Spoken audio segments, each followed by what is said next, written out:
Hey everybody, how's it going? It is Monday, April 26th at 4:52 p.m. Mountain Time, and I'm going to try my best to not sound boring because I've been skiing all day and kind of watching everything from the chairlift and from the tram. Anyways, big day yesterday. We had a big dump and a big bounce, and what we're watching for is what is Bitcoin going to do? What is Ethereum going to do? What are the alts doing? As always, if you like what you see, hit the like button, hit the subscribe button. I would appreciate it greatly. If you're interested in joining Stock Market Mentor, free 30-day trial in the description of the video. Anyways, I'm going to talk about only a few things. Bitcoin and Ethereum are the main things to focus on. Altcoins, obviously seeing some big gains in some of them. I'm going to talk about one specifically, that's XRP, and what I'm looking for in that, what I'm looking for in Bitcoin, and what I'm looking for in Ethereum, because that's going to tell the overall direction of the market. So what happened in Bitcoin? Well, let's look at the one-day chart, and you could see here, we kept breaking down, break trend line, break the bull flag. First things first, we finished kind of weak at this new all-time high. It was new at the all-time high, but we did finish kind of weak. There's nothing you could have foreseen to say, except for this candle finish in red. It's like, yeah, maybe we continued down, but not a whole lot of clarity, and that's what we've been kind of searching for, is clarity and direction. The direction has been trending down. So we've been talking about like lightening it up, going to cash a little bit more, if not all. I know I did somewhere around here. And the long-term perspective still has a lot to play out, right? I would probably start to consider getting back into my longs as opposed to just trading above this 50-day moving average. So let's look at this. We have a new all-time high. And we have 1, 2, 3, 4, 5, 6, 7, 8, 9, 10, 11 days in a row with a lower high. And yes, each one of these is a lower high than since we've reached the all-time high. A lot of weakness, and we started to notice that. Lower high, lower high, lower high, break down, didn't bounce back into the bull flag, did get above the 50-day moving average, but then continued to show lower highs, broke down again. And then what happened here? This seemed like it was capitulation, right? It seemed like that was it. For some reason, we chose this. Maybe it was more the break of the previous day's candle low than it was, the support area, because there's nothing super significant, as far as like showing support. Maybe back here we had some resistance, like a week, 1, 2, 3, 4, 5, so maybe that. But so far in the past, but what happened here, right, is that was like the final straw where people are like, I can't sit through this anymore, and they dumped everything, and it was just a waterfall. That and margin traders just being at their liquidation point and forced to sell on the bid. So there's a tweet that I really liked by Peter Brandt, because I'm not very good with words sometimes, but this is putting it perfectly. The purpose of market corrections is to punish the stubborn. Severe corrections come to an end when enough people who earlier claimed they would never capitulate finally end up capitulating. Holders who bought at a lower price level are in very good shape and can outlive corrections. But the current correction will not until all new longs from near highs and the 10xers are blown out. This is the way of price behavior. Perhaps we are close to that point. I like how that ended too, because it says perhaps we're close to that point. Right, we're still not out of the woods yet. We did show a nice strong bounce on high volume, right? So it was a good time to be aggressive, where your emotions are telling you want to be careful. And I was being careful until we started to see some breakouts, and then I just kind of have to override that and just be confident and not let my emotions get the best of me. So what I would want to see, and you can see it a little more clearly on the stockcharts.com, is I want to see us get to this 50-day moving average, and then I want to see how we respond to that. If you entered a trade on a breakout, then if you haven't taken profits already, this is somewhere I definitely would take a little. We're going to see 1, 2, 3 candles 3 candles, 3 daily candles, and the 50-day moving average right there. I want to see how strong it is if and when it gets there. If and when it gets there. It doesn't mean it's going to get there, but that would be a really telling sign. 50-day moving average is proven to be pretty significant in the price of Bitcoin. I mean, even since the end of January, it took a strong bounce on high volume. Look at that volume bar right there. And then we came back again, took a decent bounce. So maybe something I should have been looking at. Strong bounce on high volume, weak bounce on kind of lower volume, and then we broke down through it. So still not out of the woods yet. I know everybody wants to say like, oh yeah, everybody talking to bear market. It's like, well, we don't know. We did go down more than 20% with some pessimism. So if you consider it a bear market, I wouldn't argue with you. I'm still indecisive. I still don't know.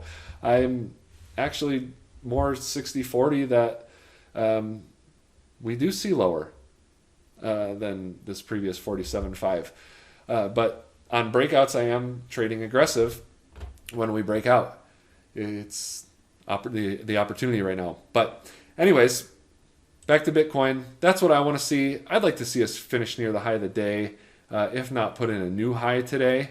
And then I mean tomorrow, every daily candle is going to be pretty telling, and I'm not really wanting to get stuck guessing. Although that's all we're really doing in the end, anyways. Ethereum. Let's move on to Ethereum. So Ethereum, in my opinion, I'm more into buying Ethereum.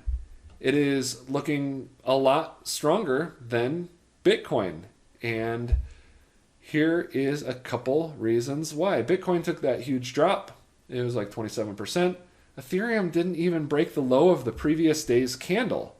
Oh yeah, we had a low of 2158.45, and then we had a low of 2166. And then we bounced there and had another daily candle with higher volume. So not bad.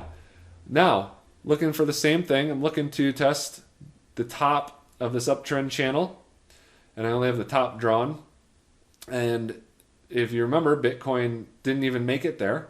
So that's what we're watching for with Ethereum. Same kind of thing. And, we hit this new all-time high on high volume, but it was mainly sell-off. We hit the new all-time high and sold all the way back down. Now, here's another thing to watch for. Like, look what happens here. So this is 1, 2, 3, 4, 5, 6, 7. It's probably April 14th. So the weekly candles, right? So we started April 12th. All right. So April 12th, where are we at? Right here. So we started here, right? Made a good run to an all-time high, sold off before the start, and then we finished on the 19th, and we finished green. So this, even though this candle's red, it was still higher than the start. We finished green, but barely. Then, similar thing. Rise up, new all-time high, sell down below, put in a low, lower than where the candle started, and then come back up and finish green. And you can see that in the weekly candle, right? So that's what happened. We rise, fall down, finish green. Not by a whole lot. Rise, fall down, finish green.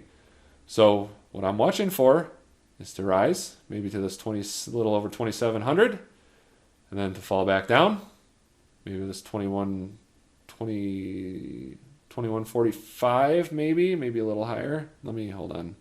Let me draw a bottom of the trend line. Maybe down to about the low 2100s, somewhere around there. But you could see, pretty consistent. So I'm definitely watching that. And if we hit the top of this trend line, I will take some profits. And if we break through it, I will buy. So, and I will set my stop loss slightly below that trend line again. So that's what I'm watching with Ethereum. It is showing strength. It is rising volume. The last 3 weeks, or 2 weeks, 2 weeks were higher than 3 weeks ago. Rising volume. So let's watch for that again. I don't know what it would take to give it that, but that's what I'm watching. So last one that I'm trading is XRP. Doing okay on it, even though I had a pretty good gain. And just had to watch this sell-off here. I don't know what that was about, but that kind of sucked, especially because my stop loss was at, where was it at? Trading a little more short term. Yeah, it's right below here, 121. I like to set it a little bit below support. And it came down to 1.222. Now, the nice thing about that is one of the longer time frames on the daily is we had a double bottom on the exact same price. 1.2222, 1.2222, and we bounced, and we have an hour left in the candle. It looks probable to finish red, but that's not the end of the world. Two different things I'm looking at here, short term and long term. Number one, we have a significant rise into a cup, right? And now it looks like we're forming a handle, so we'll see. Hopefully we don't fall off there. I have my stop loss in place still, and I will add another buy, and I will be aggressive about it if we pass this, what is it, 1.3308. Couple times I've seen it make a new high, not a new all-time high, but a new high intraday, and then sell off. So, it's been kind of what everything's been, is like a lot of shakeouts. So that's what I'm looking at there. And then on the weekly, right, look at that. Nice. This is 1 day of the week's candle, almost filling up this whole candle. I'd like to see how we react when we get to this 1.408. If we do, not saying that we do, but I'd like to get there and see how it reacts. I'd like to see that. So, we were cautious at first because this took a nice drop too, unlike Ethereum, which didn't take a significant drop. And then we started to get to this resistance level, and then we broke out. And that's where I entered in, right at 116. And probably slightly higher, but not quite 117. So it was nice to see it go all the way up to 134 and have my stop loss, at 121, and then see it come down to 1.222. And it's like, well, that was fun watching that all day and see it give it all back. Probably should have moved my stop loss up with trading a short time frame. But anyways, that's what I'm watching, looking for that 1.408. And that's it. We did have some altcoins go up. As you can see, 42% gains, 43% gains. But I'm really trying to narrow my focus and not get into too much and focus on one at a time. So that is all for today. Again, if you did like what you saw, please hit the like. Please hit the subscribe button. I would appreciate it greatly. Other than that, let's keep watching the price action, volume, where we meet these resistance points. And thank you for watching. Have a great day. Bye.